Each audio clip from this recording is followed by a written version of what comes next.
Welcome back.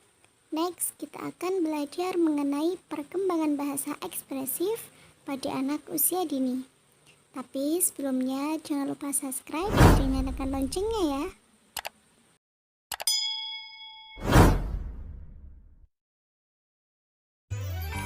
Apa sih yang dimaksud dengan bahasa ekspresif itu? Bahasa ekspresif merupakan kemampuan untuk mengekspresikan keinginan dan kebutuhan melalui komunikasi verbal atau non-verbal. Kemampuan ini juga bersifat sebagai output atau keluaran. Bahasa ekspresif ini juga merupakan kemampuan merangkai pemikiran dan menyusunnya ke dalam kalimat yang masuk akal. Anak-anak memang belum dituntut untuk berkata bahasa secara benar, namun kita dapat mengenali urutan kata-kata yang dimaksudnya. Anak yang mengalami kesulitan mengkomunikasikan keinginan dan kebutuhan mereka kemungkinan mengalami gangguan bahasa ekspresif. Misalnya adalah saat mereka tidak dapat memberitahu kalau lapar ataupun ketika dia ingin ke kamar mandi. Gangguan perkembangan bahasa ekspresif dapat diistilahkan dengan kesulitan berekspresi, di mana anak dapat memahami apa yang dikatakan orang lain, namun sulit baginya untuk menempatkan kata secara bersama-sama untuk membalasnya, serta kesulitan untuk mengatakan apa yang hendak ia katakan. Hal ini tidak berhubungan dengan masalah pendengaran. Kelainan berbahasa yang lebih dikenal dengan gangguan berbahasa reseptif maupun ekspresif merupakan hal yang umum terjadi di kalangan anak kecil. Gangguan ini timbul pada 10-15% anak yang berada di bawah usia 3 tahun. Pada usia 4 tahun, kemampuan berbahasa pada umumnya lebih stabil dan bisa dilihat dengan lebih akurat untuk menentukan apakah masih ada kekurangannya atau tidak.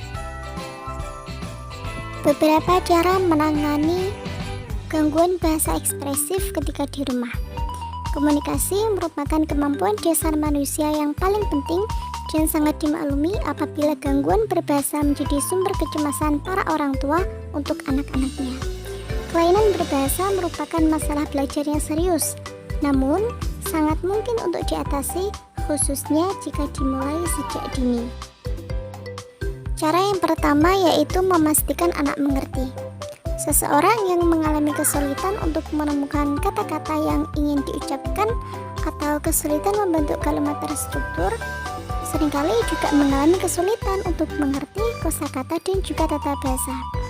Jika berkomunikasi dengan orang yang mengalami gangguan bahasa ekspresif, pastikan bahwa kita mengerti apakah dia juga mengerti mengenai isi pembicaraan yang kita sampaikan. Yang kedua yaitu beri ia waktu. Semua orang terkadang bisa merasa tertekan jika dipaksa untuk mengatakan sesuatu secara cepat dan memerlukan waktu untuk memproses apa yang hendak mereka katakan. Kegugupan atau tekanan justru akan membuat anak itu membutuhkan waktu lebih lama lagi untuk merumuskan ucapannya. Berikan waktu kepada anak untuk memikirkan apa yang ingin dia sampaikan jika memungkinkan, agar ia tahu bahwa tidak ada keharusan untuk terburu-buru. Yang ketiga yaitu beri ia contoh. Perkembangan bahasa anak usia dini ini akan berkembang apabila ia mendapatkan contoh yang benar. Tunjukkan kepada anak bagaimana cara untuk mengatakan berbagai hal, bukan dengan cara mengoreksi ketika mereka salah, namun dengan mengulangi apa yang mereka katakan dengan kata yang benar, sehingga anak itu dapat mendengar contoh yang bagus. Ulangi apa yang anak katakan dengan susunan kalimat atau kata-kata yang benar dari mulut kita.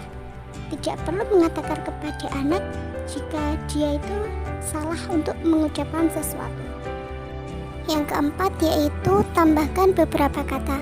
Ketika kita sedang mengulangi suatu kata atau kalimat kepada anak, tambahkan 1 atau 2 kata kepada kalimat yang tadinya mereka ucapkan. Tujuannya untuk menunjukkan kepada anak bahwa ada pilihan yang lebih banyak atau struktur kalimat yang lebih lengkap daripada yang biasa mereka katakan. Yang kelima, gunakan cara lain untuk berkomunikasi. Cara mengatasi gangguan bahasa ekspresif juga dapat dilakukan dengan cara berkomunikasi selain berbicara atau selain menggunakan kata-kata. Cara lain tersebut bisa juga berupa isyarat, gerak tubuh atau gestur, gambar, buku, atau alat lainnya. Cara apapun yang kita coba untuk mendorong anak menggunakan kata-kata baru akan lebih efektif jika kita juga mempraktekannya sendiri. Dan yang terakhir adalah belajar sambil bermain. Kita juga dapat melakukan cara mengatasi gangguan bahasa ekspresif pada anak dengan bermain bersama. Bergabunglah dalam kegiatan bermain anak secara rutin. Beri contoh kepada anak bagaimana cara menggunakan mainannya. Ikuti permainan anak dan bicarakan mengenai apa yang anak lakukan dengan mainannya, apa yang Anda lakukan dengan mainannya, dan lain sebagainya.